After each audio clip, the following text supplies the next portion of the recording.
Kids were guzzling Prime like it was holy water blessed by KSI and Logan Paul themselves.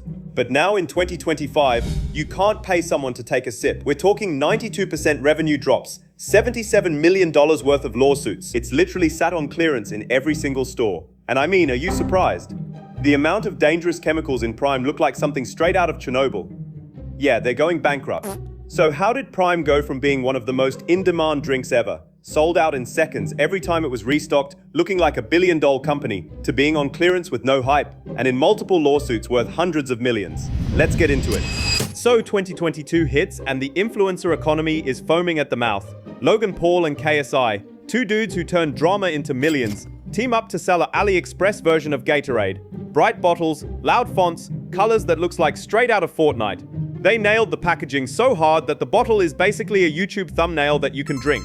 The pitch was pretty simple. We are the Gatorade of the YouTuber world, basically meaning the drink's not good, but the marketing is, and it works. Stores couldn't keep it in stock. Teenagers are trading bottles, and parents are driving across different counties to find blue raspberry like it's a black market organ. But there was a big problem behind all of this. Prime isn't coming from a lab coat fairy tale. The issue is they weaponize scarcity. Limited drops sold out in minutes. Exclusive flavors timed to content. They factory reset your dopamine with every restock. The psychology is pretty textbook. If everyone wants it and you can't have it, you want it more. Just like a rare Pokemon card or a rare Fortnite skin. Suddenly, kids are paying $20 to $50 a bottle to flex on TikTok. They had sponsors of Arsenal and UFC, which boosted the brand even more. News outlets are covering the chaos is going super viral all over social media and TikTok. So, congratulations Logan and KSI. Their brand became more than just a drink, it was a status symbol. You know kids can't buy Lamborghinis, they can't buy expensive watches. But you know what? They can buy a $10 bottle of Prime. But there was a problem. Manufactured urgency expires. The second supply finally catches up, and when the shelves stay full, the magic trick is over. Jesus Christ.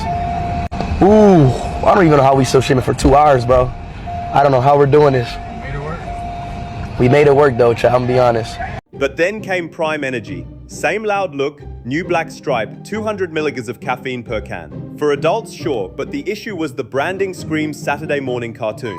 Why are you marketing an energy drink with 200 milligrams of caffeine like a kid's YouTube thumbnail? It should have a more serious branding like Red Bull or Monster. So the issue was these kids were downing these 200 milligram caffeine energy drinks because kids, they just saw Prime on the label and was like, oh, this is what everyone's drinking on TikTok. But little did they know they were about to have a heart attack. This led to school bans, parent freakouts, and Logan hopping on the mic saying it's for adult guys. But the issue was, if it's aimed at adults, why is it marketed for kids? That's where the brand tries to have it both ways. Hydration for kids, rocket fuel for the same audience as older siblings, all under one tent. But yeah, that's a legal headache waiting to happen. You can't market it like a toy aisle and then get shocked when kids want the one with a turbo button. And things got even worse. Once the hype and glow wore off, people actually tasted the stuff. And outside the superfans, the reviews are not nice. What is that flavour you got there? Tropical punch, it says. Oh, Jesus. Loosely. You've just come from the Maldives. It's like swallowing perfume.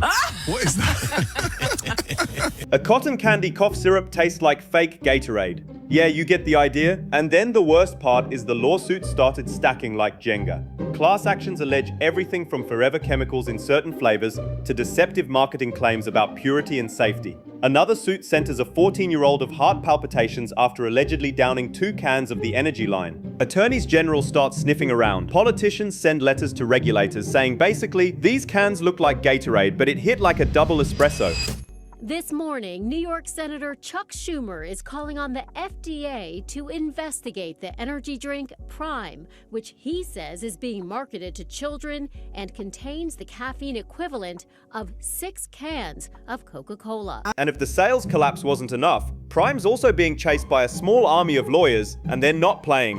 Let's go lawsuit by lawsuit like it's a legal UFC card. Refresco versus Prime, $67 million. Refresco was one of Prime's manufacturing partners. They say Logan promised to buy a certain amount of product over 3 years, then completely ghosted them once sales dropped. Now they're suing for $67 million.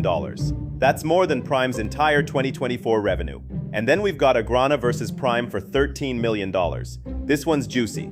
Argana supplied ingredients to Prime, but now they claim Prime didn't pay. Prime clapped back, saying the ingredients weren't up to standard. Regardless of who's right, It's another of a public stain on a brand that already smells like watermelon chemicals and unpaid invoices. PFAS, lawsuit potentially $5 million.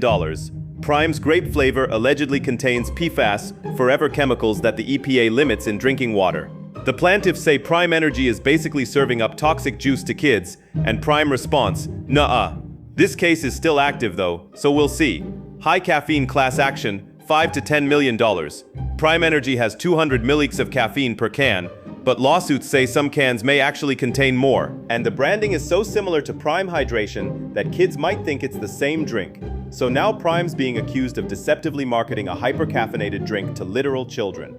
Yikes. And then the caffeine mislabeling lawsuit from New York. This one hits hard.